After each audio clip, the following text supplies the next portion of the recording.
run ahaantii sharaf weyn ayay noo tahay maanta in halkan culimadii ummadda Soomaaliyeed qulubtooda iyo dhagahooduba ay u furnayd ay halkan noogu dhan yihiin ragna la sii joogay waa jiraan oo duruufaha dalka nala joogay oo wax badan ka og laakiin inta noo timi ee iyana la socotay ee maalinka abaarahan aanu ku baxsan jirnay maalinka daadnaqaatan aanu ku baxsan jirnay hadday dee colkana nala dhicinayaan arrinta aad baan u soo dhaweynaynaa wadaad ayaa mar dhaweed wuxuu xusay dareenka caawa halkan yaalla inuu laba nooc yahay mar fiidiyowgii halkan laynooga shiday baa culumoy murugo iyo mugdi iyo taariikh xumo inoogu filan haddaynu dadka Soomaaliyeed nahay marna rajada hadda curatay iyo gugan caamo iyo culimaba ciroole iyo caruurba la isku raacay in cadawga la iska qabto waxaan u malaynayaa waxay hiil u tahay gabadha yareed halka lagu xuseeyay waxa la yiri gudoomiyaha igu soo riixay nimankii shirbayay baa warka soo ururiyay oo shiribku horta wuuba soo koobaa sideedaba hadalka waxay yiraahdeen codka culimada hortii caamadu waa calowsanayd anigu caamadaasaan ba ku jirayba hadalka intaasuu ku urursan yahay waxaan isweydiinayay 5 sanaan wasiiraha muddan joogay dalkan dawladnimadiisa hadba gacanaan ku lahaa su'aalo fara badan baa ii taagnaa oo dhowr goor sheekh Bashiiro qudbada jimcaha nagu cadiyay aan isritolo ma weydiisa war dadkii Soomaalida ahay markay ilmaha uu dhashay la oran jiray eedan hal maqashiyo oo marka magaca loo bixinayo la oran jiray kitaabka hal looga dayo oo marka ay guursanayaan wadaadka raadsanayay oo marka ay wax furanayaan ma taqaanaayay ducaysanayay dawlad markay dhisanayaan sida culimo uga maqnaan kartaa dagaalka hadda madaxweynuhu uu ilaamiyay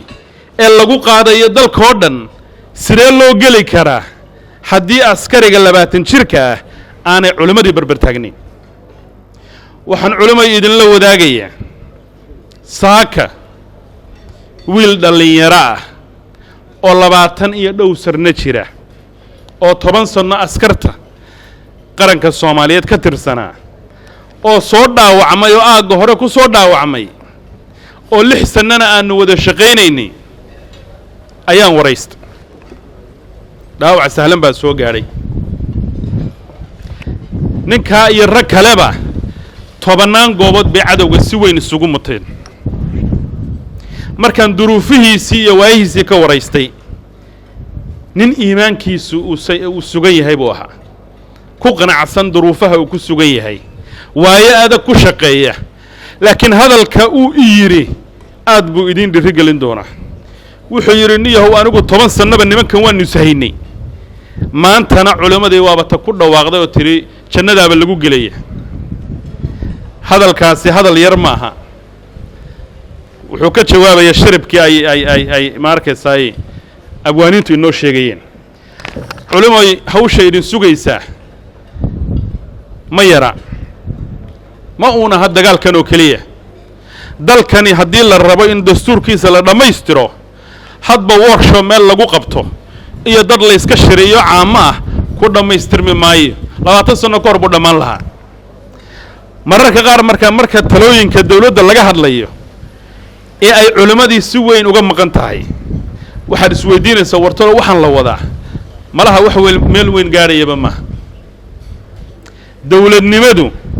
waa inaanay noqon meel dadka xukun raadinaya ay ku soo mataqaanaayay ordaan waa inay noqoto meel culimadii iyo aqoon-yahankii iyo dadkii cilmiga diinta iyo kan maadiga baa ehelka u ahaa inay dhex joogaan markaasaa lagu soo dhiirinayaa loo helinaya halkan qudbad badan caawa uma joogno waxaan rabaa inaan si mug iyo miisaan leh ugu mahad celiyo madaxda qaranka Soomaaliyeed ee madaxweynuhu ugu horeeyo ee ra'iisul wasaaruhu ku xigo ee gudoomiyaha oo horena aad madashan ugu timaadeen caawna halkan hadima sharafadiidu ku sameeyay ugu dambeeyo iyo shaqaalaha gobolka iyo ummadda Soomaaliyeed ee guud ahaan idin han weyn inaanu idinka mahad celinno doorka hogaamineed eed muujiseen hoggaanka dhabta ee ummadda Soomaaliyeed waa culimada waxa ku soo xiga waa odayaasha dhaqanka dawladdan iyo structure-kan 26 wasaaradoodii waxa la rabaa inay ka turjumaan dadkani waxay aaminsan yihiin anigu dhowr iyo 10 sano anigoo cilmi baadhis ku sameynaya warqaranka Soomaaliyeed tolo sidee dawladnimadiisa loo dhisi karaa oo sideebu u noqon karaa dal xallisoon oo xasiloon oo siyaasaddiisa lagu tartamo waxaan ku soo gunaanaday in dalkan haddii laga hirgeliyo asxaab ama xisbiyo waxa kaliya Soomaali isu keeni karaa uu noqonayo diinta qabiilo maanta ninna intuu qabiil ka soo baxo ka kale ma geli karo degaan ninna intuu degaan ka tago degaan kale ma sheegan karo laakiin waxa isku xidhaysan ninka cidhifka u sheeya jooga iyo ka u dambeeya waa diinta weey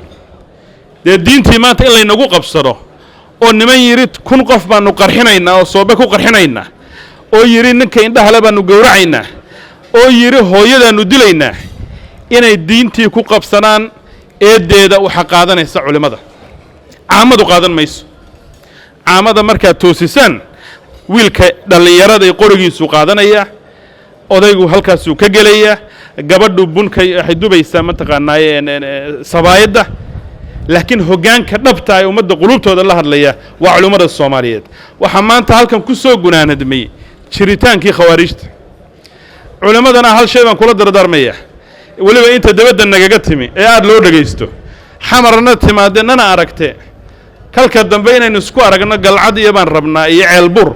iyo meesha la yiraahdo jilib iyo meel walba khawaarijtu toogto oo wiilka askariga xabadda ridaya uu dugsoodo waanadiina iyo hadalka xaqaad u sheegaysaan